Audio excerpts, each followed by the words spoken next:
주블리 때도 보고 그 전에도 보고 이렇게 보니까 이제 좀 익숙해진 것 같아요. 그죠? 네, 다들 반갑고 우리 쌍둥이 자매도 이제 좀 달라 보이네.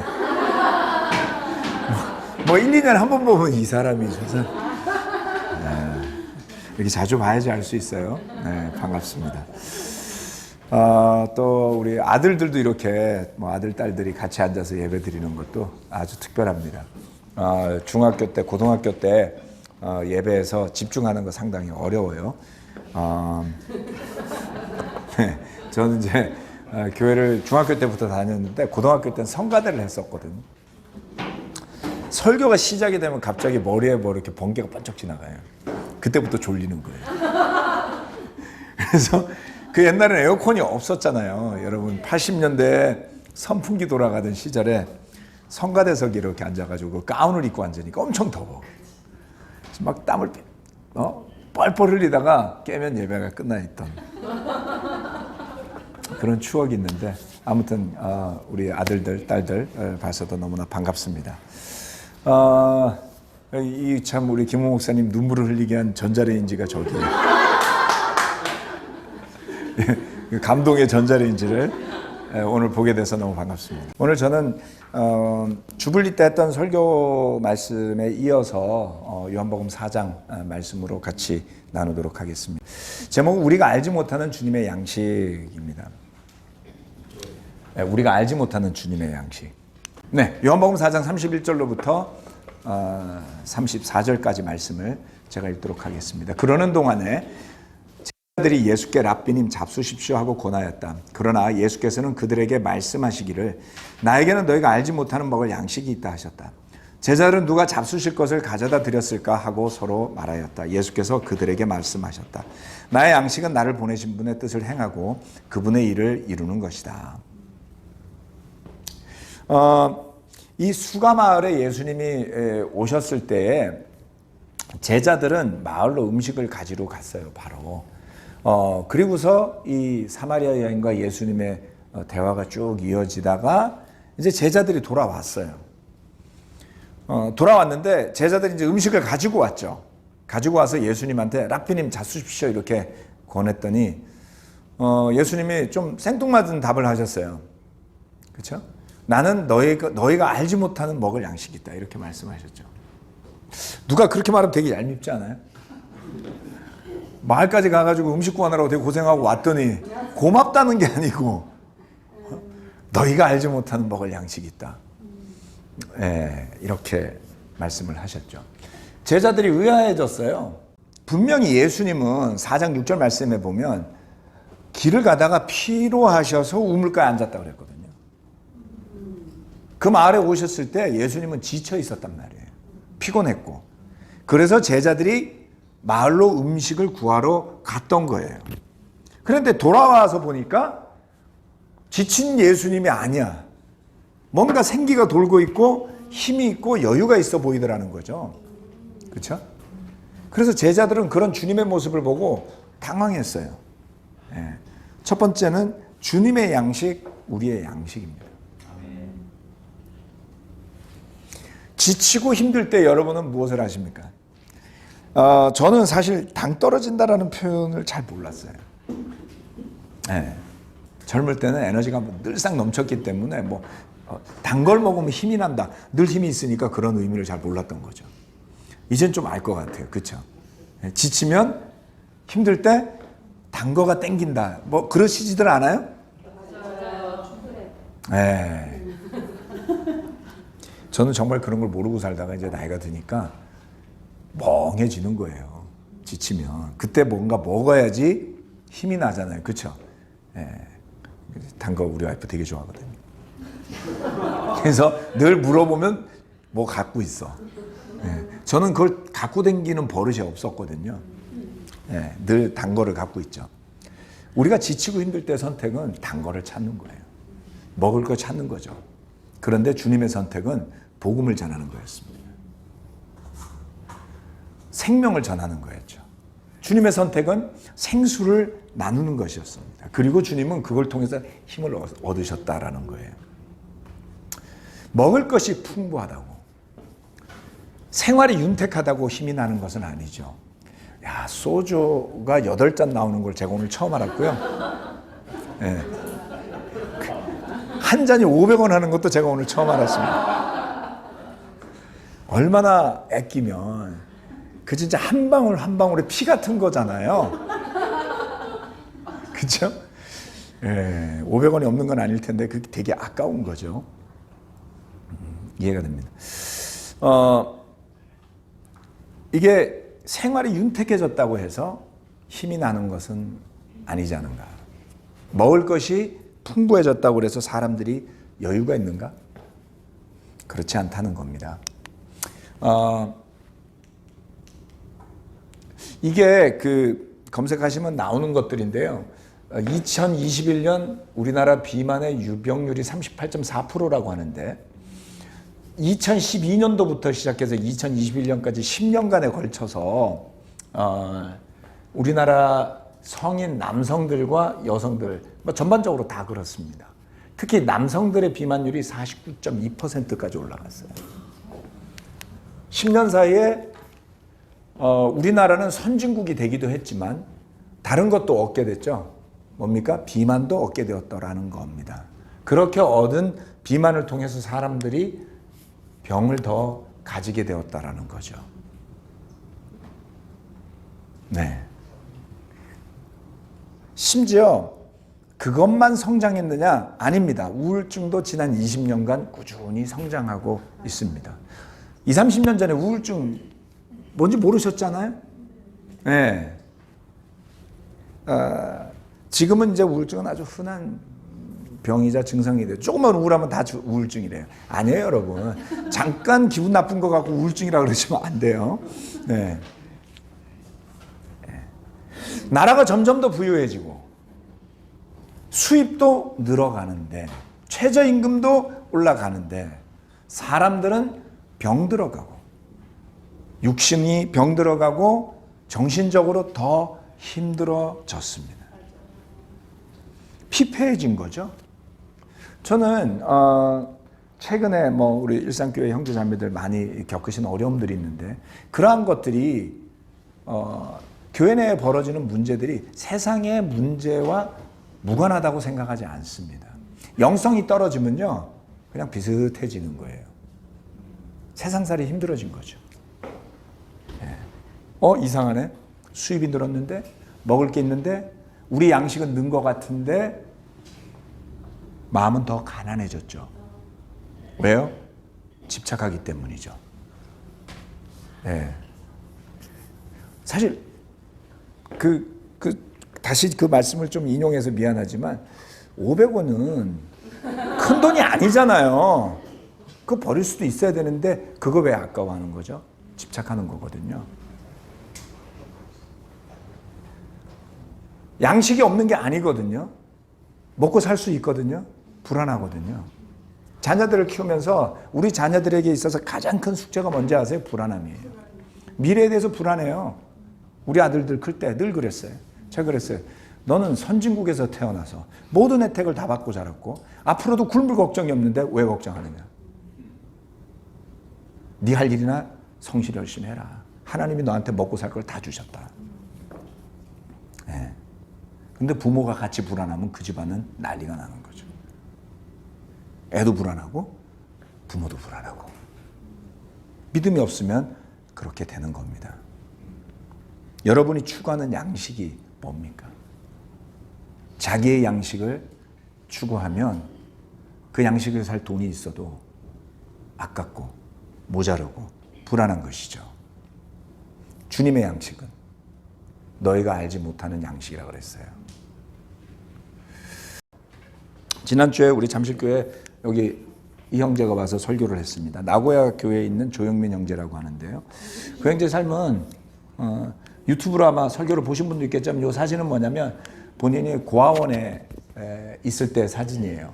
한 4살, 5살 때 어머님이 고아원에 버린 게 아니고 안양 있는 공설운동장에다 비 오는 날 놓고 그냥 가버렸어요. 네, 그래서 저 형제는 부모님을 찾으려고 안 합니다. 네. 그냥 하나님이 우리 교회를 통해서 복음을 전해서 새로운 가족을 주셨다고 믿고 있기 때문에 잘 지내죠. 그래서 아무튼 결혼도 했고 애도 셋이나 있고 지금 나고야 교회에서 열심히 제자로 살고 있습니다. 설교 제목이 신실하신 하나님이었어요. 유튜브로 보신 분들도 아마 있을 텐데 안 보신 분들은 꼭 한번 보시기 바랍니다. 하나님이 조영민 형제와 그 가족에게만 신실하셨을까요? 아닙니다. 우리 모두에게 신실하신 하나님이시죠. 그 설교가 여러 형제자매들의 마음을 흔들었습니다. 한 믿음의 형제가 그의 삶을 통해서 경험한 신실하신 하나님은 불안 속에 있는 많은 형제자매들이 회개할 수 있는 마음을 불러일으켰죠. 궁핍한 삶이라 할지라도, 그리고 불확실한 미래라 할지라도 그러한 것들이 힘을 쓸 수 없는 사람이 있습니다. 그 사람은 믿음이 있는 사람이고 또 주님의 양식을 좋아하는 사람입니다. 여러분, 인생이 생각보다 긴 것 같고 어떻게 보면 또 짧기도 해요. 그렇죠? 짧다고 하기엔 꽤 길어요. 그렇지만 길다고 하기엔 짧습니다. 저기 현우 군이 29인가 그랬는데, 연우 군 미안해. 저 나이 때 저는 10년이라는 시간이 너무 길게 느껴졌어요. 10년 뒤에 나의 모습 생각할 수 있나요? 연우 씨 어때요? 생각 안 해보셨죠? 10년짜리 저축 혹시 드셨어요? 저보다 낫네요. 네. 저는 20대 때 1년짜리 저축밖에 안 했어요. 10년을 어떻게 기다려요, 여러분? 금방이야. 근데 금방이죠, 어머니? 금방입니다. 금방 내가 아버지 나이가 되더라는 거죠. 네. 그런데 그 삶 안에는 많은 일이 일어나더라는 거예요. 짧은데도 많은 일이 일어나니까 우리가 불안한 거죠.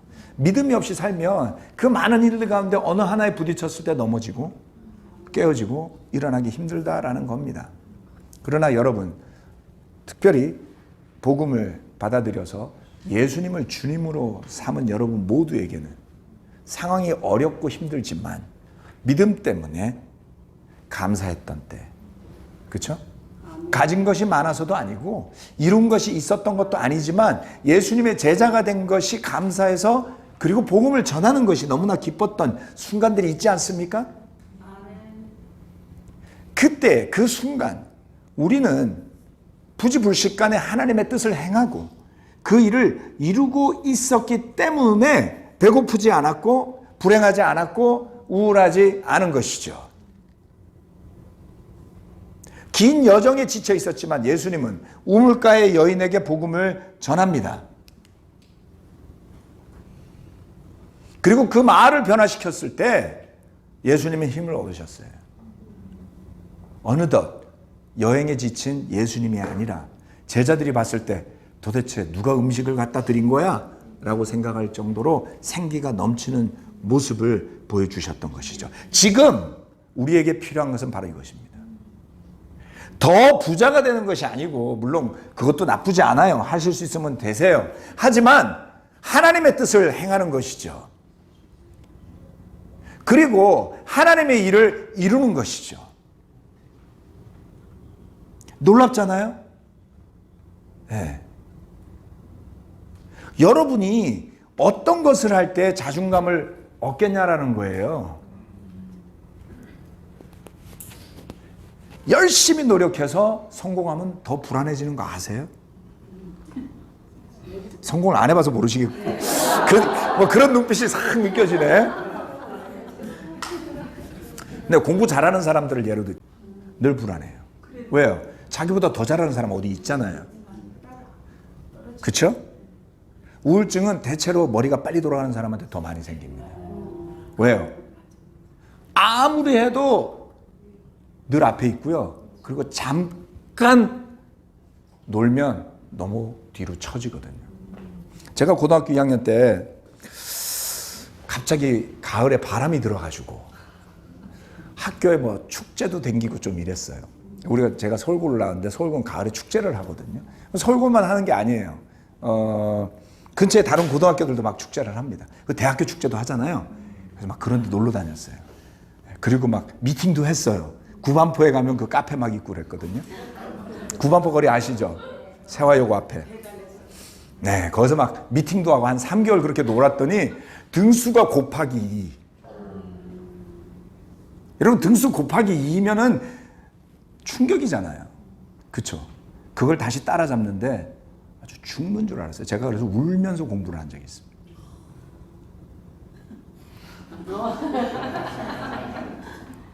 네? 김홍 목사는 저를 잘 알겠지만 제가 뭐 힘들다고 울고 짜고 뭐 그런 성격이 아니거든요.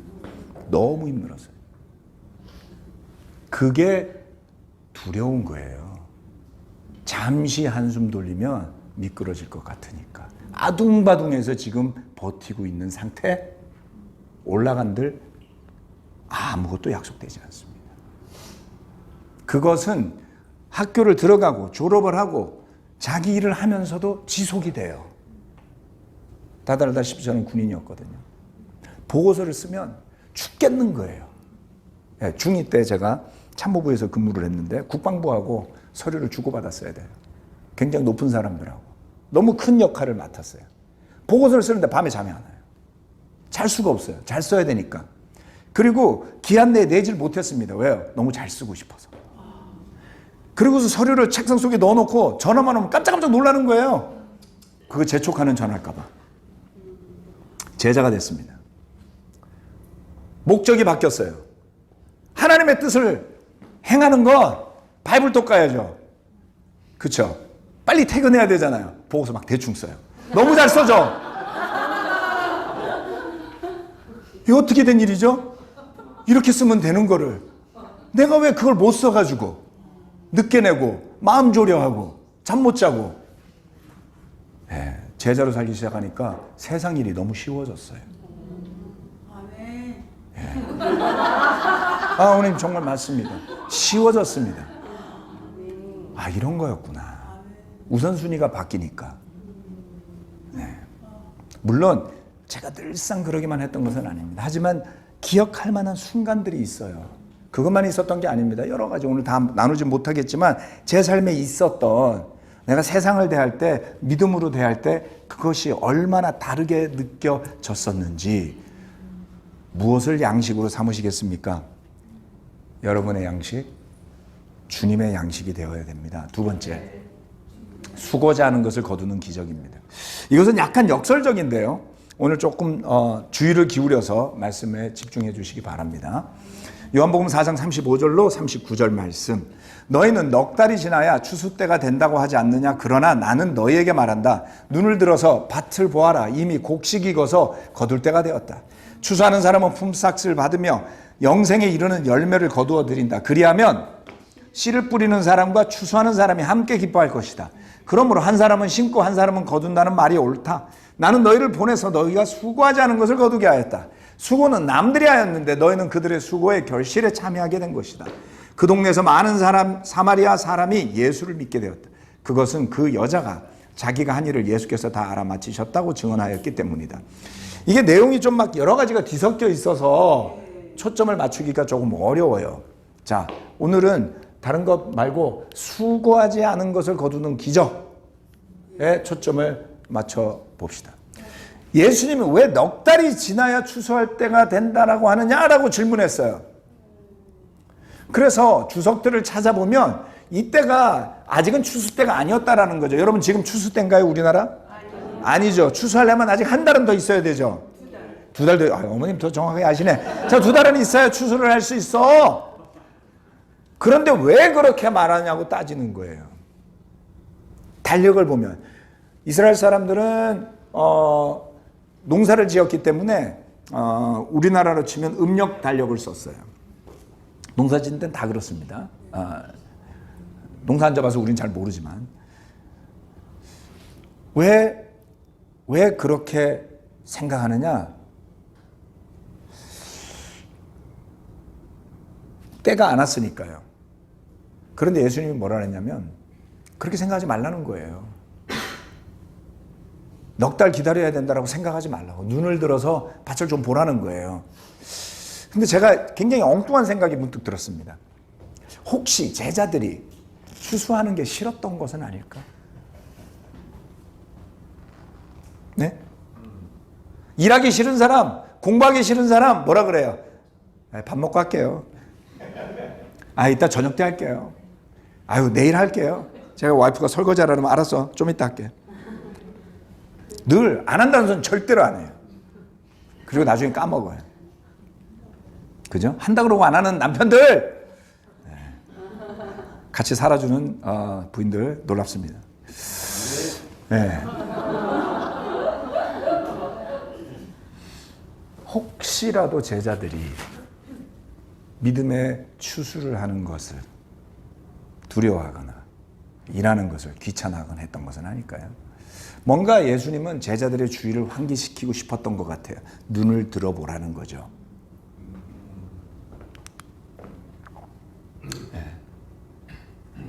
이 말씀, 한 사람은 심고 한 사람은 거둔다라는 말은 구약에 있는 말씀을 인용한 것이라고 합니다. 그런데 예수님이 그 말씀을 인용하면서 뭐라 했냐면 너희가 수고하자는 것을 거두겠고 수고는 남들이 했고 너희는 그 결실에 참하게 된 것이다. 이것의 의미를 살펴보면 좀 확장을 시키면 이렇게 볼 수 있습니다. 예언자들이 뿌린 씨앗을 이제 와서 거둔다라고 볼 수도 있죠. 구약의 수많은 예언자들이 아브라함으로부터 시작해서 메시아가 오실 것을 예언을 했어요. 그리고 제자들은 그때를 맞이했죠. 그렇게 투자한 사람 없었잖아요. 있지도 않았죠. 성경에 자주 반복되는 내용입니다. 그래서 은혜라고 부르는 거죠. 너희가 지금 뿌리지 않았는데 그것을 거두고 있다고요. 또 하나는 세례 요한이 예비한 길을 걷고 있다라고 볼 수도 있습니다. 세례 요한이 뭘 했습니까? 주님의 길을 예비하는 사람이라고 그랬잖아요. 그 사람은 광야에 살면서 남들은 예루살렘이라는 도시에 살고 갈릴리 주변에 풍요로운 마을에 살고 있었지만 요한은 사막에서 낙타털 입고 메뚜기 먹고 물론 요즘은 그것도 웰빙이라고 그럴지 모르겠지만 석정이나 따먹고 그렇게 살았던 사람이에요. 그가 예비한 길이었습니다. 심지어는 제자들은 먹을 것을 사러 갔더니 사마리아에도 복음이 전해진 거예요. 돌아왔더니 이 마을에 마을 사람들이 아까 뭐라 그랬습니까? 그 동네에서 많은 사람이 예수를 믿게 됐다 그랬잖아요. 제자들은 한 게 없었어요. 음식 사러 갔었단 말이죠. 이것이 어쩌면 놀라운 복음의 원리 가운데 하나입니다, 여러분. 우리가 사는 세상의 원리는 이런 것을 좀 죄악시해요. 불로소득이라고 그러죠. 공부도 안 했는데 좋은 대학 가면 얄밉지 않겠어요? 근데 요즘 좀 그런 시대가 됐어요. 뭐예요? 수시 면접이라는 게 있잖아요. 수시 면접 뭐예요? 성적 안 보겠다는 거 아니에요? 요즘 회사에 원서 낼 때 그냥 가서 면접만 보게 해라. 블라인드 면접을 한다는 거예요. 학력이 뭐고 다 필요 없다. 진짜? 그런 답니다, 여러분. 그래도 가려낼 수 있대요. 솔직히 살짝 열심히 한 사람들은 마음이 불편해지지 않나요? 뭐야, 공부도 안 하고 삼성이 취직하는 거야? 서울대생들이 힘들어하겠죠? 그래서 우울증이 많이 걸릴지도 몰라요. 우리 아들 공부 진짜 안 했는데 대학 갔어요. 수시로. 그럴 수 있구나. 난 진짜 죽으라고 했는데, 울면서 했는데. 스트레스 받아서 막 구역질도 난 적이 있습니다. 공부 재미없어요. 힘들어요. 근데 예수님은 수고하지 않은 것을 거둔다라는 말이 옳다. 이거 굉장히 살펴봐야 됩니다. 우리 그리스도교회, 특별히 국제 그리스도의 교회, 영어로 ICOC 교회는 이거 되게 싫어해요. 우리 교회 MBTI로 표현하자면 어떤 사람이 많을 것 같으세요?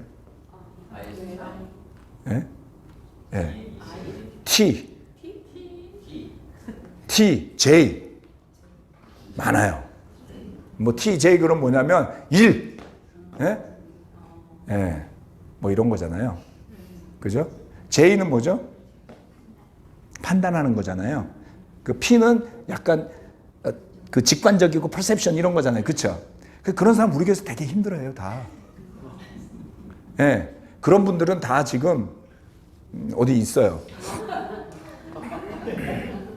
제의들이 많아요. 티도 많고. 왜요?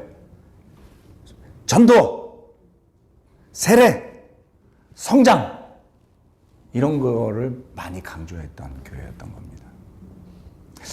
근데 우리가 예수님은 수고 안 해도 그냥 거둬도 돼.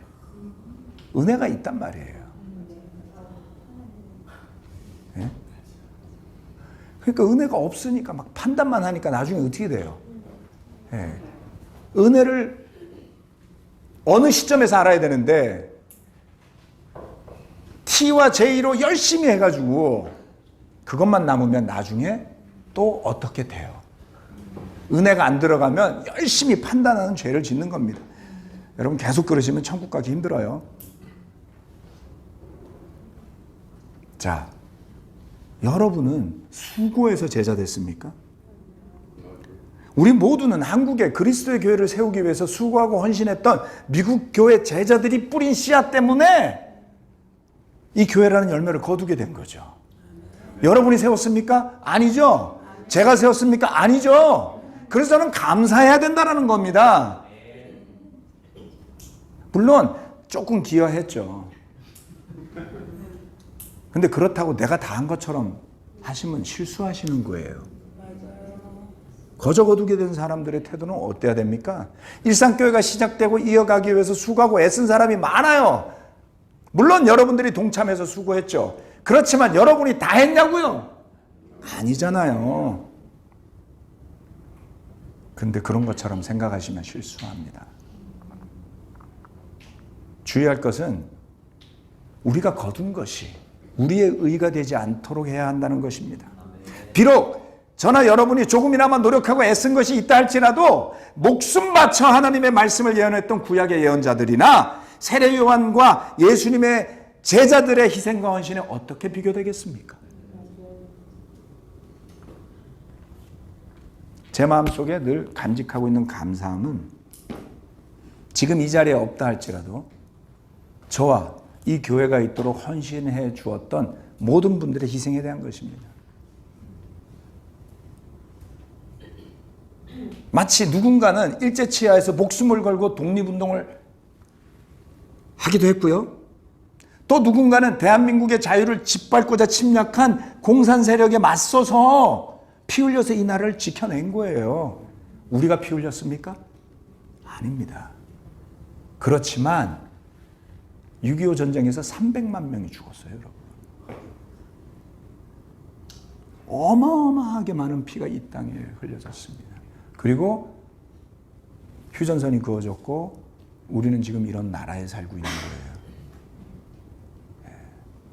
제가 가끔 파주나 김포 쪽에 가서 철책선을 보면 이게 무슨 운명의 장난인가 싶어요. 하늘에서 내려오다가 절로 넘어간 애들은 하나님이 보내주는데 절로 태어난 사람들은 밥도 못 먹고 살잖아요. 그냥 나는 여기 떨어졌을 뿐이에요. 뭐 여기서 태어나겠다고 작정한 거 아니잖아요. 눈 떠보니까 대한민국 국민이었어요. 이렇게 사는데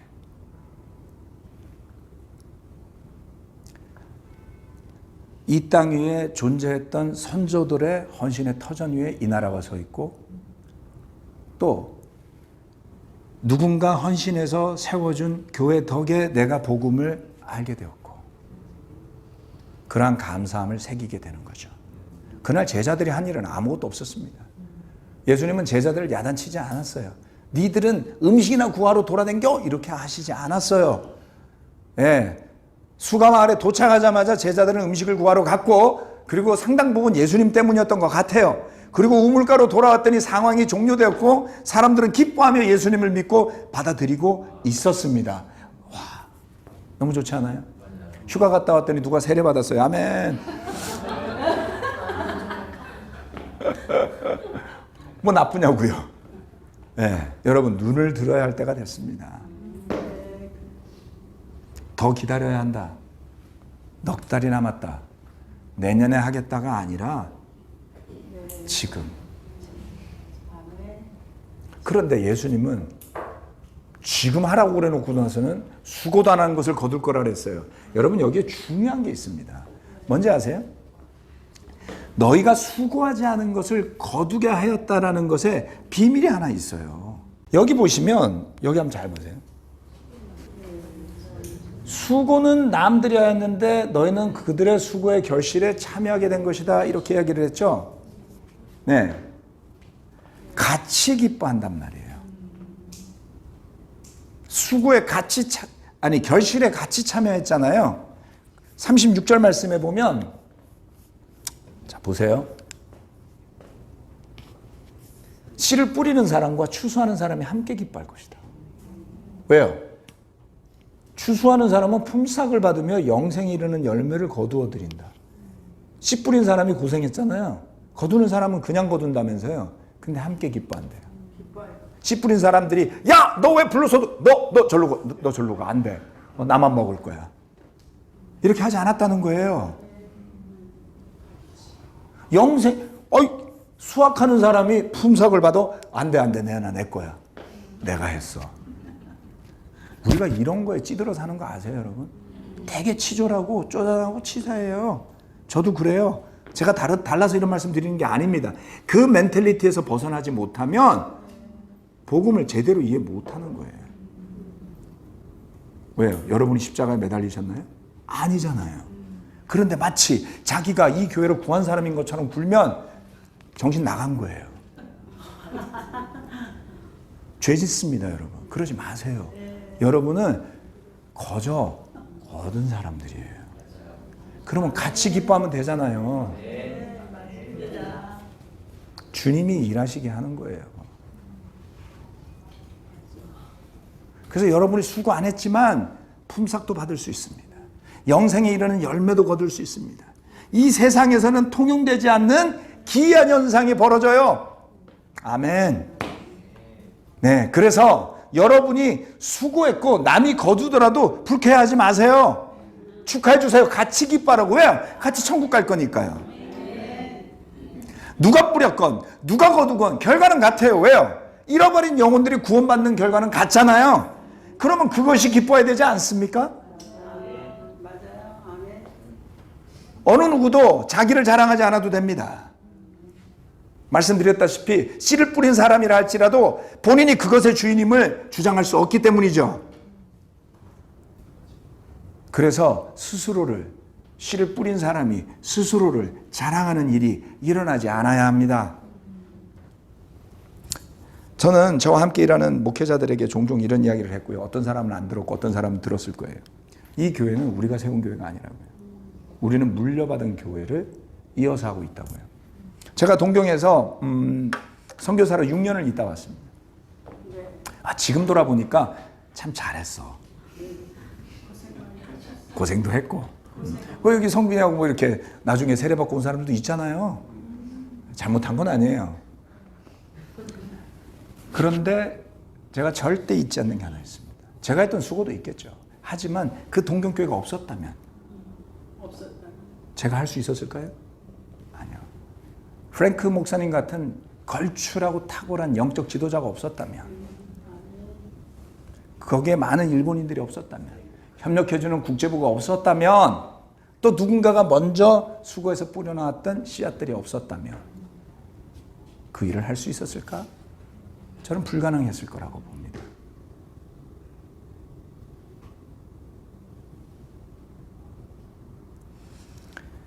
최근에 잠실에서 열심히 전도하는 한 형제가 있어요. 놀랍게도 그 형제가 기쁘게 지내요.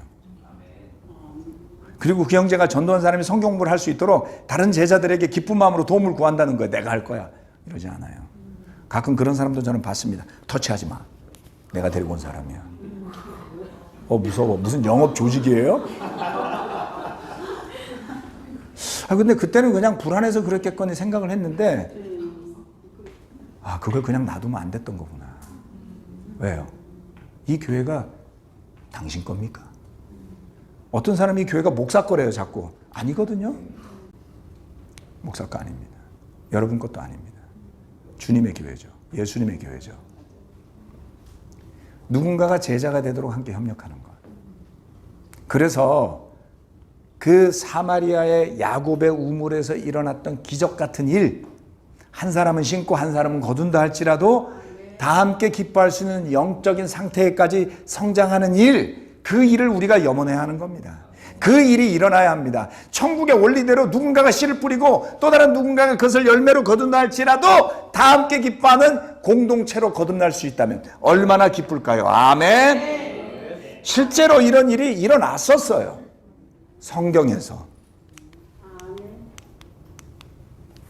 사도행전 4장 32절 말씀입니다. 많은 신도가 다 한 마음과 한 뜻이 되어서 아무도 자기 소유를 자기 것이라고 하지 않고 모든 것을 공동으로 사용하였다. 모두가 한 마음이 되고 한 뜻이 되는 상태, 그것은 그들이 그것을 목표로 노력했기 때문에 된 게 아닙니다. 성령님을 통해서 일어난 기적의 결과물이었어요. 그리고 신약의 모든 교회가 공동 소유를 했느냐? 그렇지 않습니다, 여러분. 일반화시키지 마세요. 그러나 어떤 한 시점에 자기가 가진 것을 내어놓는 사람이 있었고요. 자기가 만든 것이 아닌 것을 혜택을 입고 먹고 사는 사람도 생겼던 거예요. 한 마음과 한 뜻이 되었습니다. 누군가가 악에 차서 내놓으라고 소리쳐서 뺏은 게 아니었던 거예요. 성령님이 길을 열어주셨을 때 그 기적의 결과물은 함께 누리는 교회가 될 수 있었습니다. 주님의 양식이 우리의 양식이 될 때 일어나는 일입니다.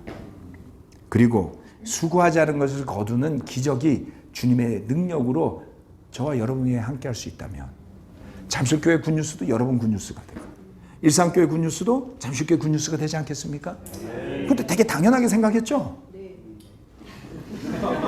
네, 그게 맞는 거예요. 우리가 알지 못하는 주님의 양식이 있다. 그것을 찾아가시길 바랍니다. 네. 그래서 그 양식을 여러분의 양식으로도 삼으십시오. 많이 남은 것 같지만 저는 남은 인생이 그리 길지 않다고 느낍니다. 30년 금방 갈 거예요. 그리고 30년 지나면 저는 제 아버지 나이가 됩니다. 저희 아버지의 모습은 지금 제가 자주 보고 있습니다. 내가 곧 아버지가 되겠구나. 그 짧은 남은 시간을 무엇을 하면서 살까라고 생각하면 답이 너무 심플해요. 그렇지 않나요? 너무 최선을 다하고 사셨어요, 저희 아버지는. 후회가 없으시대요. 아쉬운 것도 없으시대요. 뭐 더 필요한 것도 없으시대요.